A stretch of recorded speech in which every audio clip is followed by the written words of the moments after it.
नमस्कार, मैं अनूप कुमार। आप देख रहे हैं Jai Hind Maithili news, JM news. Gandhi ji ने जो सांस्कृतिक और धार्मिक छल किए, प्रपंच किए, धोखा किया, फ्रॉड किया, उसकी लंबी फहरिस्त है। उसे गिनाने वालों की भी लंबी फहरिस्त है, लिस्ट है, सूची है, जिसमें एक मैं भी हूं। कहते हैं हाथ कंगन को आड़ से क्या। जो सच है उसे स्वीकार तो करना ही चाहिए। एक भजन है, रघुपति राघव राजा राम, पतित पावन सीताराम। अल्लाह ईश्वर तेरो नाम, सबको सन्मति दे भगवान। आप सब जानते हैं, नसों में घुसा दिया गया है इस भजन को। ये भजन एक्चुअली मिलावट है, एडल्टरेटेड है। ये गांधी जी का छल है, धोखा है, फ्रॉड है, हिंदुओं के साथ, हिंदू जनमानस के साथ। पहले सच जान लेते हैं। श्री लक्ष्मणाचार्य संस्कृत के प्रकांड विद्वान हुए हैं। उन्होंने ग्रंथ लिखा श्री नमः रामायणम। उसका एक भजन है, रघुपति राघव राजा राम, पतित पावन सीताराम। इसी रघुपति राघव राजा राम में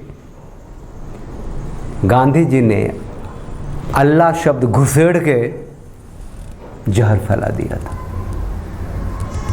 ये पहले जो भजन है, जो मूल भजन है, श्री लक्ष्मणाचार्य द्वारा रचित ग्रंथ श्री नमः रामायणम का जो भजन है, जो मूल भजन है, उसकी लाइनों को देखती है। रघुपति राघव राजा राम, पतित पावन सीताराम, सुंदर विग्रह मेघ श्याम, गंगा तुलसी शालिग्राम, भद्र गिरीश्वर सीताराम, भगत जनप्रिय सीताराम, जानकी रमणा सीताराम, जय जय राघव सीताराम। गांधी ने मिलावट कर दी। सुंदर, सार्थक, सरल, आध्यात्मिक रस से भरपूर, भक्ति रस से भरपूर इस मूल भजन में गांधी ने मिलावट कर दी। आपको बता दें कि श्री लक्ष्मणाचार्य द्वारा रचित श्री नमः रामायणम का जो ये भजन है, जिसमें गांधी ने मिलावट की, जहर फैलाया और उसका नाम तक नहीं लिया। आप में से कोई कभी सुना कि ये जो रघुपति राघव राजा राम जो भजन है, जो हम सुनते हैं, जिसमें अल्लाह ईश्वर जैसे शब्द हैं, वो गांधी ने किसी और जगह से उठाई है?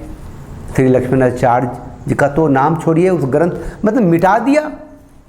और उनकी हिंदुओं के दोहन की इतनी दूरगामी योजना थी कि 1930 में जो महान संगीतकार थे श्री दिवंगर विष्णु पुलस्कर, उनसे संगीतबद्ध करवाया इसको। खुद भी रहे उसमें, लोगों से गवाया। क्या गांधी को पता नहीं था कि इन्होंने अल्लाह और ईश्वर को जो एक किया है हिंदू मुस्लिम एकता के नाम पे, ये जो अल्लाह के मानने वाले ईश्वर को नहीं मानते, तरजीह नहीं देते, सम्मान नहीं देते, बराबर नहीं मानते। यहाँ तक तो ठीक था, अल्लाह को मानने वाले, ईश्वर के मानने वालों को काफिर मुशरिक मानते हैं, वाजिब कत्ल मानते हैं। क्या गांधी को ये मालूम नहीं था? फिर गांधी ने ऐसा क्यों किया? क्या सोच के किया? क्या हासिल करना चाहते थे गांधी? जनाब, 1915 में साउथ अफ्रीका से 45 साल की उम्र में गांधी भारत आए। ऐसा नहीं है कि वो घूमने गए थे साउथ अफ्रीका। 21 साल रहे थे साउथ अफ्रीका में। और वो कमीना अंग्रेज जो चलती ट्रेन में गांधी को रेलवे कंपार्टमेंट से बाहर नहीं फेंकता, तो ये भारत नहीं आते।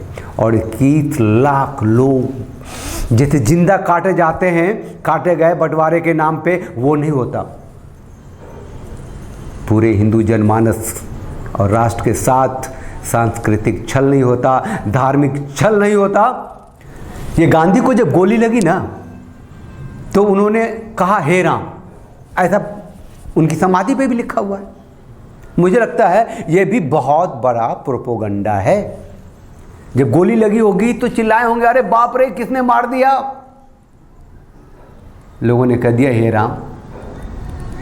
उनके चाहने वाले, उनके समर्थक, हिंदुओं का दोहन करने वाले, लगा कि मरने के बाद भी गांधी के नाम पे, इस हे राम के नाम से दोहन चलता रहेगा हिंदुओं का।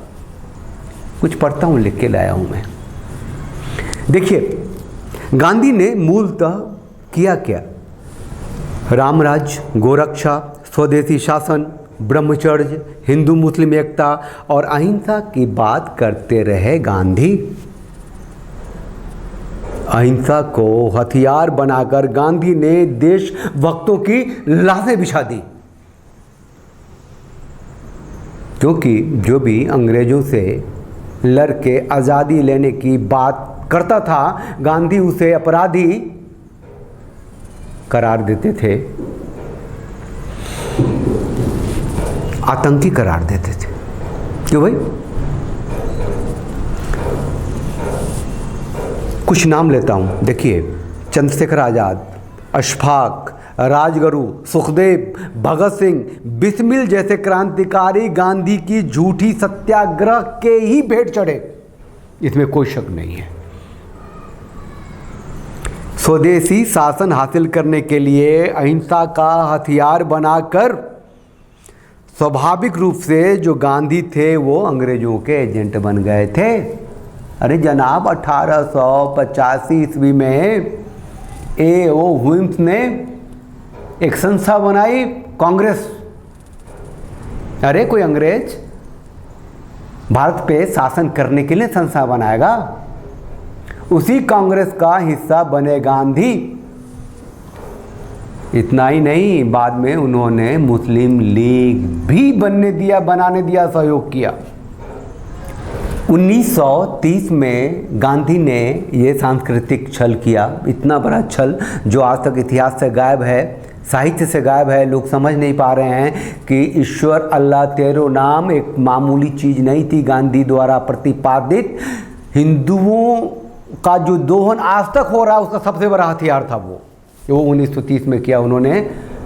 और 1939 में नेताजी सुभाष चंद्र बोस जब कांग्रेस के अध्यक्ष चुने गए चुनाव द्वारा, तो गांधी ने अपने पावर से, अपने नाटक से,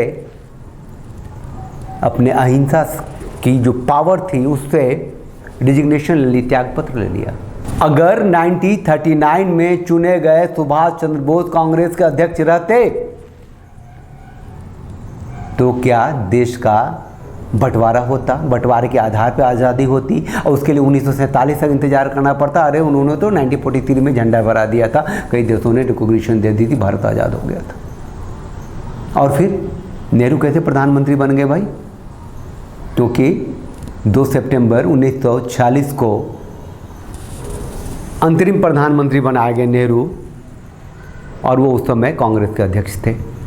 अगर अध्यक्ष होना, कांग्रेस का अध्यक्ष होना अंतरिम प्रधानमंत्री बनने की क्राइटेरिया थी, तो आपको बता दूं जुलाई 1946 तक मौलाना अबुल कलाम आज़ाद थे अध्यक्ष। क्या होता? देश का पहला प्रधानमंत्री कोई मुसलमान होता, जिन्होंने पूरा पाकिस्तान मांग लिया था प्रधानमंत्री बनने के लिए। गृह मंत्री होकर के सरदार वल्लभ भाई पटेल ने पूरे देश को जोड़ दिया। अगर वो उस समय प्रधानमंत्री होते तो देश की दिशा और दशा क्या होती? देखिए वीडियो लंबा हो रहा है।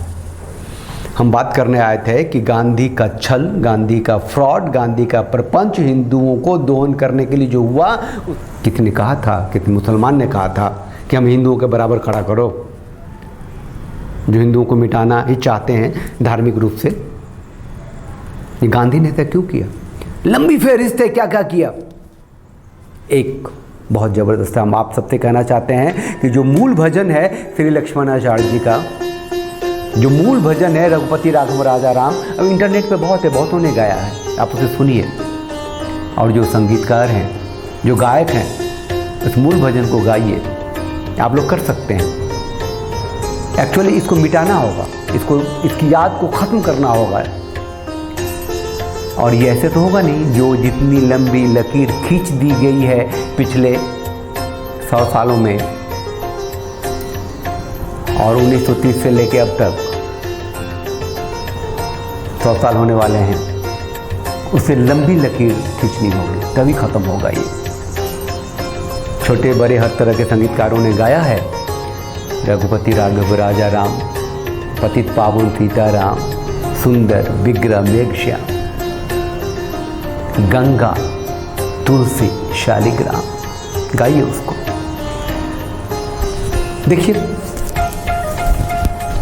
शुरुआत तो कीजिए। जो दोहन हो रहा है आज भी, जो खून रिस रहे हैं हिंदुओं के गांधी के छल और प्रपंच के कारण, आज भी जो देश की कड़ाह निकल रही है जिहादियों के कारण, जिसका बीजारोपण गांधी ने किया, उसे बाहर तो आना ही पड़ेगा। आप चैनल को लाइक कीजिए, शेयर कीजिए, सब्सक्राइब कीजिए और साथ बोलिए भारत माता की जय, वंदे मातरम, जय भारत।